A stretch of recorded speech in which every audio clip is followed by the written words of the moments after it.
How will we win? Somewhat broad and ambiguous question, so let me be more specific. How will Canada win? Not just compete, but win on the global stage. And what do we need to do to get there? With the rise of India, China, South America, Africa, and the countries therein, we need to think about winning. But a more important question I'm going to ask today is, do we care? Do you care if we win? Or are you content to go at the pace that we're going at right now and plod along? Life is good. But the world has changed.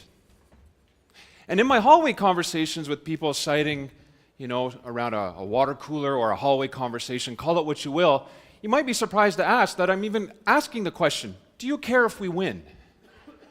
And inevitably, most people kind of gasp and go, well, of course we care. In the context of not just competing on the global stage, but winning, it's important for the future of our economic and social prosperity. Well, that said, I'm not sure that we really do care. 49.2%. 49.2% of eligible voters in the 2011 provincial election in Ontario opted to participate in the democratic process, the right, and actually voted. 49.2%. And I ask the question, and perhaps better served as a correlation, that if our elected officials are put into government to represent the infrastructure and the policy of this nation, and only 49.2% of Ontarians said, I care who's representing us, therefore I will cast my vote. Do we care? I'm not sure. And what's more alarming is not this as a snapshot. What's more important is the broader trend that this represents, not just in our province, but our country.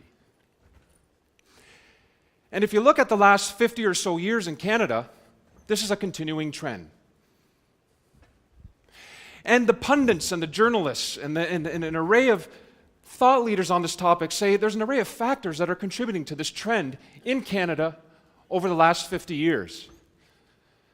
And one of my personal favorites is maybe it has something to do with the weather. And you smile and you say, well, yeah, that's probably true. If it's pouring rain and it's icy and it's cold, people may just want to not bother and go out to the polls and cast their vote. But the reality is, in 2011, on this day in the province of Ontario for the election, it was partly sunny across nearly all the province, and it was unseasonably warm. So I don't really think it's a crazy question to ask, do we care? And this broader trend is driving a sense of apathy, ambivalence, and something that, quite frankly, is abysmal. To be treated as a call to action, in my opinion. But let me pause there and just ask another more insightful question, perhaps. Is this a made-in-Canada problem? Is this apathy, ambivalence, something that us as a developed nation shares with others? And again, if you draw the correlation of the importance of participating in the democratic process of caring, I wanted to know, are we alone? So I embarked on a rudimentary assessment and asked the question, well, let's compare ourselves with a peer nation. And I picked Australia. And I picked Australia for a variety of reasons. Large country, small population, therefore low population density, similar style of government, relatively stable healthcare and financial institutions, good academic institutions, English speaking. We share a lot of similarities with that nation. And I asked the question, well, do Australians care? Do they care about their future economic and social prosperity to compete on the global stage? Do they care? And the reality is, the measure I use is in the 2010 federal election in the country of Australia, voter turnout was 93.2%.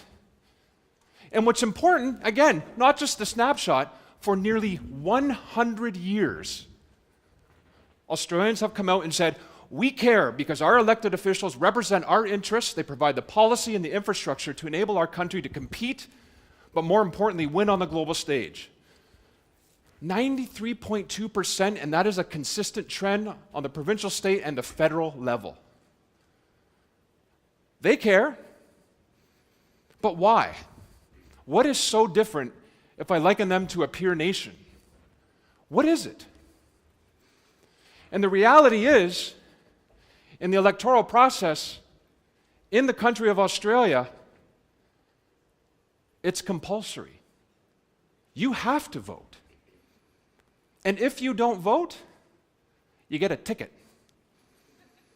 Think of it as analogous to a parking ticket. The monetary implications in relative terms isn't really significant, but it's still a ticket. And what does that say?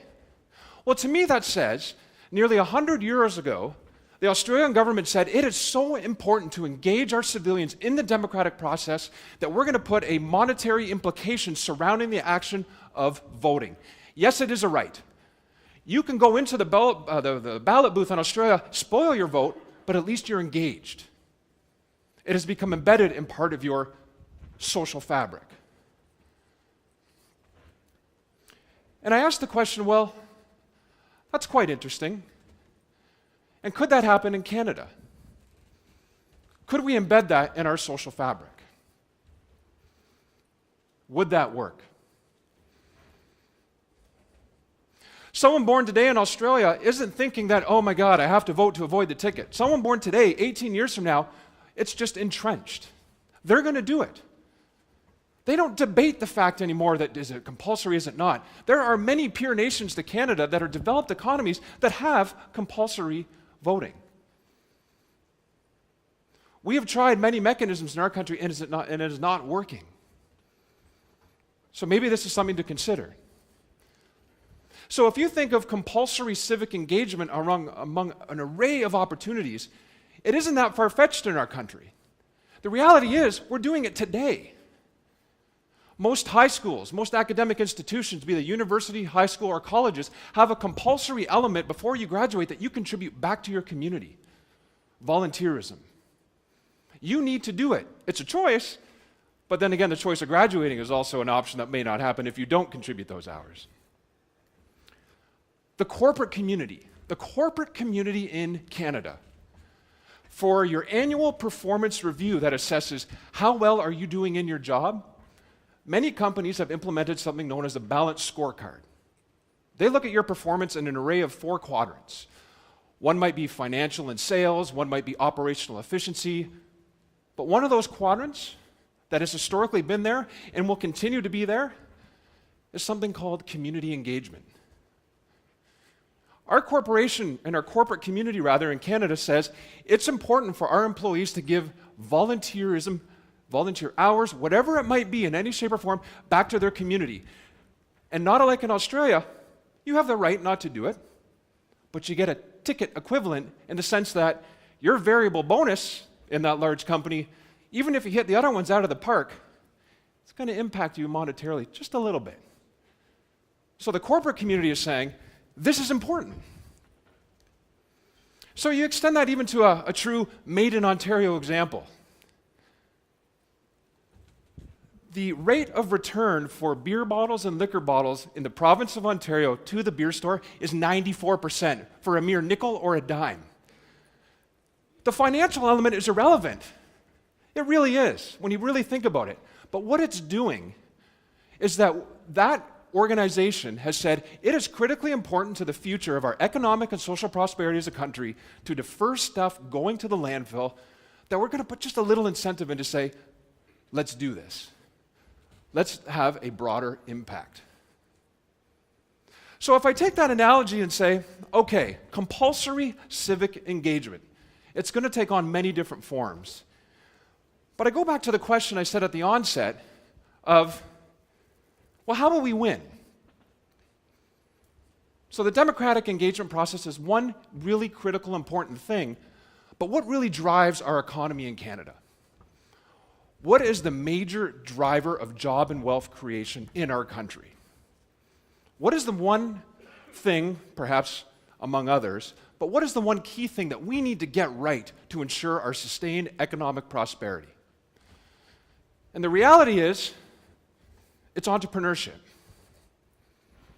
Believe it or not, entrepreneurship, startups drive our economy. And as a unique data point, of all new companies started today in Canada, only 4 to 10% of those companies will become high-growth firms. Only 4 to 10% will become high-growth firms, ones that will drive a material number of jobs and wealth for our economy. But what's more important, the top 5% of that cohort will drive 2/3 of the new jobs. We need to ensure that we get that right. And when you bundle that all down, what is the one core thing? What is the one core thing? And there's about 4 or 5. But what is the one core thing that really helped those companies grow? You may be surprised to learn it's mentorship. If you're starting a new company today or you're a small enterprise and want to get to that next level, yes, you may need capital. Yes, you may need access to customers. Yes, you may need access to partners. But the number one thing in repeated surveys in the Canadian startup and entrepreneurship landscape that they need is access to mentorship. So now let's draw the parallel back to the democratic process.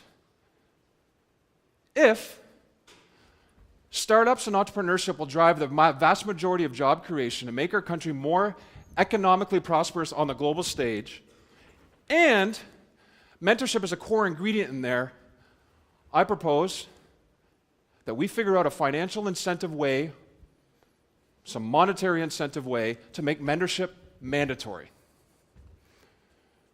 And that could take on a whole array of forms.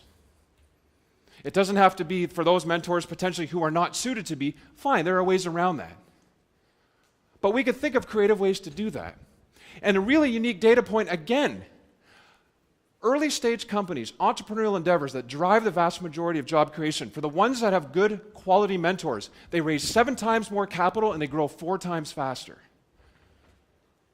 The data is there and we know what the challenge is. And if we want to take a position, we need to figure out as a country a way to prime the pump. Let's explore some of these financial incentive models to say, economically prosperous, sustainable, startups, why don't we try this? And at a tactical level, this can take on many different forms. It's a very different way of looking at it. You can't force someone to be a mentor. But one way you could consider doing this, the people that are successful, and you draw the correlation from a monetary perspective, imagine a world where you're filling out your income tax forms. You do it on an annualized basis. Flip to page 2, and there's a section that says, number of hours of mentorship, and to whom did you supply them? And you know what? You're not going to lie, because the Canadian Revenue Agency has a very good audit, be it a random audit process. You don't want to get caught. And that will say, hey, perhaps there's an indirect tax benefit model. And the individuals who contribute back might get something out of it. And all I am doing by suggesting this is let's just prime the pump. Let's let this community know that mentorship is a critical way that will drive the future of our economic and social prosperity as a country. We need to address this. Gone are the days of ambivalence and apathy. It can't happen anymore. And we need to figure out a creative way to do that. Ladies and gentlemen, I firmly believe this model is how we will win. Thank you.